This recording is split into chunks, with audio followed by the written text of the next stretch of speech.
We are in for a tense few days with growing concern about the wildfire situation in our province.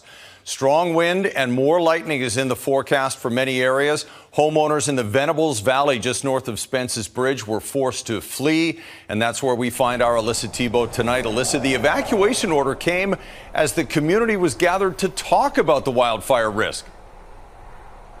Absolutely, Chris. The residents who live behind this roadblock were actually at a Fire Smart meeting about 6 o'clock last night, and they saw this fire explode in size. The flames came up over the ridge, and those evacuation orders were issued immediately. They had almost no notice to get to safety.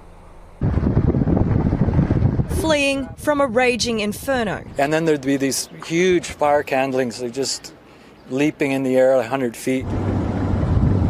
Wednesday night, residents in Venables Valley were told to pack up and leave after two fires burning near Spence's Bridge merged into one. It was like a screen I'm looking on my deck, and it's a big lake, and I'm looking, it's, count down the time when it's come to my property. Mohammed and his wife had previously been evacuated in 2019. This time it happened so fast, he forgot some of his heart medication. I thought, maybe this is my last night. Okay, I'm starting to see flames. Smoke was highly visible through the day when the two fires measured at a few hundred hectares each. A few hours later, more than 5,000 hectares was burning. We saw an increase in wind.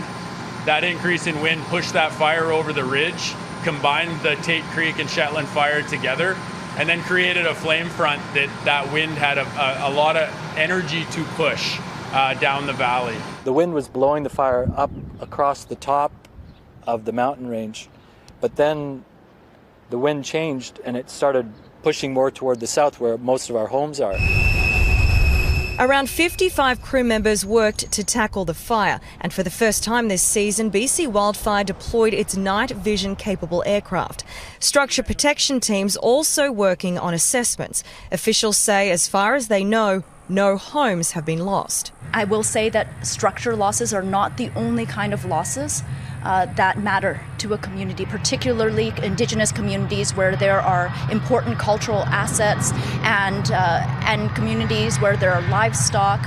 Winds died down a little through the day, but temperatures stayed in the mid-30s, and flames from the Shetland Creek fire still visible from Spence's Bridge as it burns over the ridge.